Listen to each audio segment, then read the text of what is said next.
स्वागत है आपका न्यूज 18 जम्मू कश्मीर लद्दाख हिमाचल में। मैं हूं विशाल और आप देख रहे हैं खबर दिन भर। सबसे पहले हेडलाइंस।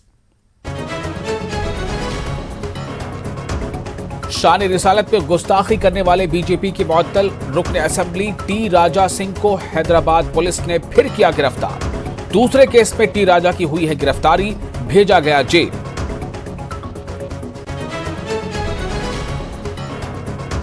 बिल्किस बानो मामले में दोषियों की रिहाई के खिलाफ दायर याचिका पर सुप्रीम कोर्ट में हुई सुनवाई। सुप्रीम कोर्ट ने केंद्र और गुजरात सरकार को जारी किया नोटिस।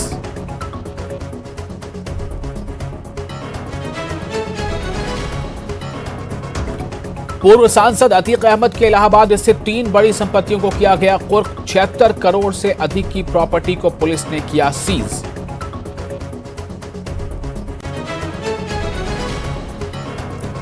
भोपाल के सबसे पुराने शासकीय हमीदिया महाविद्यालय के एमए उर्दू में सीट बढ़ाने की मांग। बज़्म ज़िया और स्माइल फाउंडेशन के बैनर तले छात्र छात्राओं ने शिक्षा आयुक्त से की मुलाकात।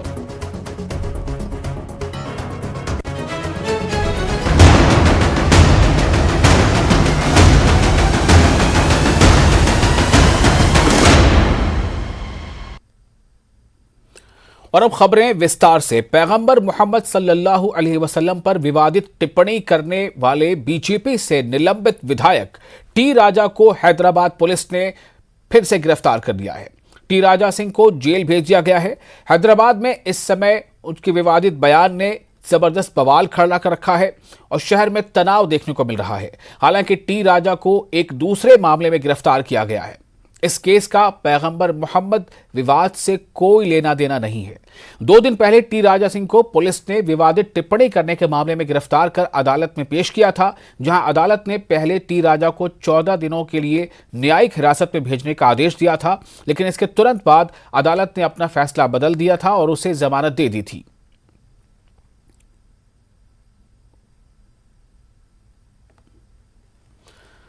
शान रिसालत में गुस्ताखी करने वाले बीजेपी एमएलए राजा सिंह के खिलाफ पूरे मुल्क में गम और गुस्से की लहर दौड़ गई है। राजा सिंह के खिलाफ मुल्क के विभिन्न शहरों में एहतजाज किया जा रहा है, प्रदर्शन किए जा रहे हैं। नांदेड़ शहर में भी एहतजाज किया गया और राजा सिंह का अलामती पुतला नजर आतिश किया गया।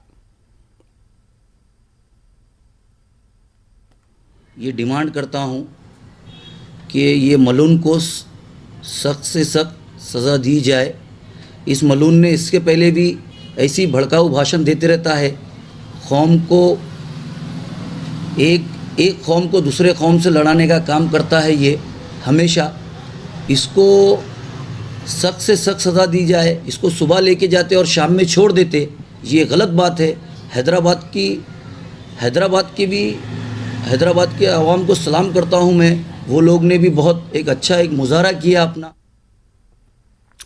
बिल्किस बानो मामले में दोषियों की रिहाई के खिलाफ दायर याचिका पर सुप्रीम कोर्ट ने केंद्र और गुजरात सरकार को नोटिस जारी किया है। इस मामले में 2 हफ्ते के बाद सुनवाई होगी। दरअसल गुजरात सरकार ने बिल्किस बानो मामले में सभी 11 दोषियों को संविधान प्रदत्त अधिकार के तहत रिहा कर दिया था। गुजरात सरकार के इस फैसले को सुप्रीम कोर्ट में चुनौती दी गई है। सामाजिक कार्यकर्ता सुभाषिनी अली समेत 4 लोगों ने गुजरात सरकार के फैसले को रद्द करने की मांग की है। इस पर सुनवाई करते हुए सुप्रीम कोर्ट ने कहा कि सवाल यह है कि गुजरात के नियमों के तहत दोषी छूट के हकदार हैं या नहीं। हमें यह देखना होगा कि क्या छूट देते समय यह ध्यान में रखा गया था या नहीं। गुजरात के गोधरा में 2002 में दंगों के बाद बिल्किस बानो के साथ गैंगरेप हुआ था। उसके परिवार के 7 लोगों की हत्या भी कर दी गई थी। इस मामले में 2008 में 11 दोषियों को उम्र कैद की सजा सुनाई गई थी। इन दोषियों में से एक ने रिहाई के लिए सुप्रीम कोर्ट का दरवाजा खटखटाया था। कोर्ट ने रिहाई का फैसला गुजरात सरकार पर छोड़ दिया था। गुजरात सरकार ने रिहाई से जुड़ा फैसला लेने के लिए एक कमेटी बनाई थी। इस कमेटी की रिपोर्ट पर ही सभी दोषियों को रिहा किया गया।